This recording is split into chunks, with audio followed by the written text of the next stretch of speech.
Haadummaa kee yaada koo yaa fakkaatu gogee garraamii koo. Haadummaa kee yaada koo yaa fakkaatu gogee garraamii koo.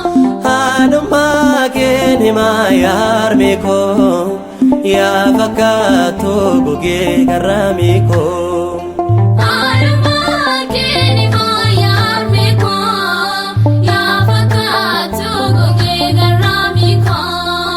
Abjuu goda gadhee dhugaarranii jaajoo kan koo kan hin taane soobni nana jajoo dhugaan sirra argamee jaalala kan deesse Maariyaam sin waama maqaa kee ol kaasee.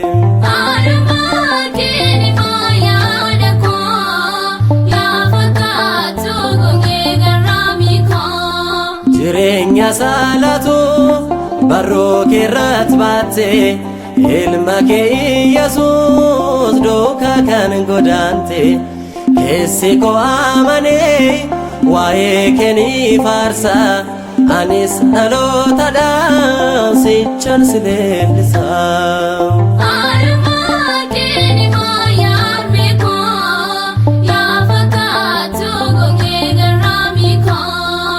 Akka baay'ee Efreemiin galata keen himaa jaalala keef durbee aannan wareegamaa oduu diinaa ilaale boodaatti hin deebi'u tokkicha jedheera sirraa addaan hin ba'u.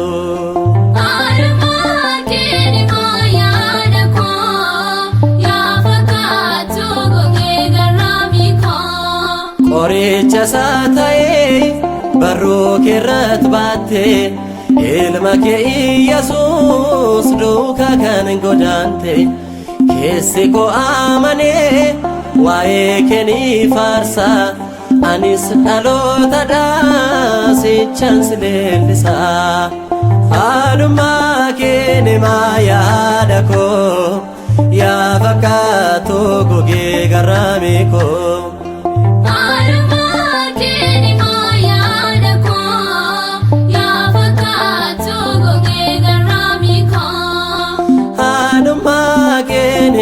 Yaarmii koo yaa fakkaatu gogee garraamii koo.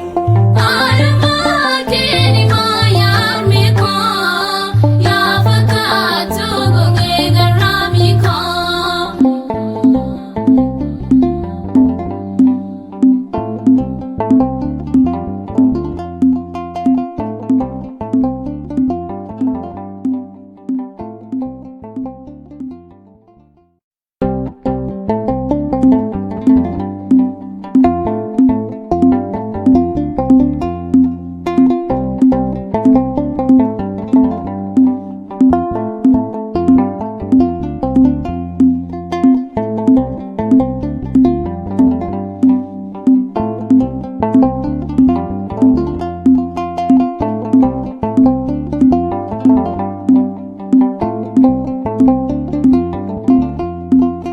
Haadummaa kee yaada koo yaa fakkaatu gogee garraamii koo.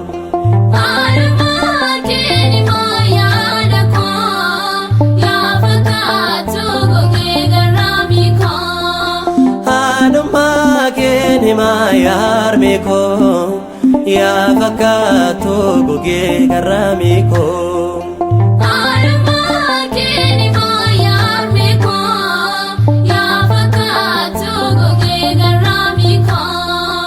Abjuu goda gadhee dhugaarranii jaajoo kan koo kan hin taane soobni nana jajoo dhugaan sirra argamee jaalala kan deesse Maariyaam sin waama maqaa kee ol kaasee.